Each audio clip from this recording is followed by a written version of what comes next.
How a master electrician tests electrical circuits like a pro. What's up, you whack hacks? I just finished this panel in 30 minutes, just like a professional would. But before I leave, I gotta test my circuit. I test the incoming power, both 120 and 240 between them, and this is a smart meter, so you don't got the old traditional dial tone. It has a built-in flashlight and non-contact volt tester. I'm gonna make sure my wires are all correct, and that every breaker got 120. And just like that, we're looking pretty good. And you can read your readings pretty clear with that big LED light-up screen. Make sure you got 240 on your 240 circuit, and we do. Now that we're done, get your money, get paid, and go to the next job. What's up, you whack hacks? Are you a first-year apprentice? Or maybe you're a DIYer? Check out these Tesman strippers with a built-in volt tester. I just finished roughing in this 1,500 square foot basement in one day. And since I called inspection for tomorrow, I have to make sure that my breakers work properly. These new fancy AFCI dual function. Make sure you test them, reset them, pass inspection, and get paid. What's up, you whack hacks? Check out the Tesman voltmeter. Fits in your hands, nice and slick. Plus, just with a tap of a button, you got yourself a non-contact volt tester. Take a look how it works.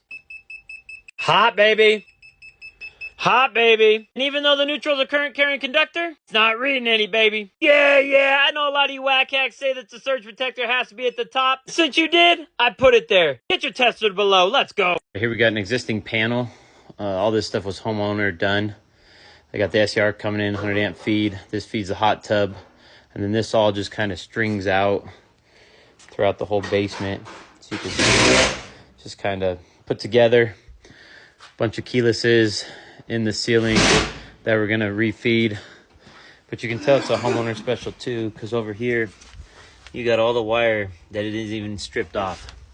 They did staple it per code, which is nice. But inside the boxes, in order to pass your rough inspection, you have to tie your grounds together. So we're gonna refeed this circuit from the home run panel, EOC it here, demo out this area where they tie in some 12 and some 14. If you notice that, see, that's a homeowner special where you got 12 tied in with some 14 wire, and you got JBoxes in the ceiling everywhere. So this is gonna be a fun one. We got about half a day of just demo. We'll see how it goes. What's up, you whack hacks? Here I'm in an existing home where it looks like they have a Siemens panel. Siemens 200 amps. This is a perfectly well designed built panel. Bunch of tandem breakers over here. Looks like whoever added some put in some actual GE breakers.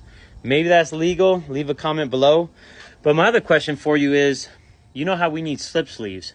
Some people will actually put the slip sleeve on the pipe going down. Or do you guys just put in extra large, like a 2.5 inch or 3 inch pipe going underground, and that compensates for your slip sleeve? That's what I think they're doing here. That way, if this ever moves, the extra structure actually kind of sinks down a little bit. This pipe can go down. Obviously, it's down underground. It's probably cut off. Then they got some free flowing cable coming up from underneath.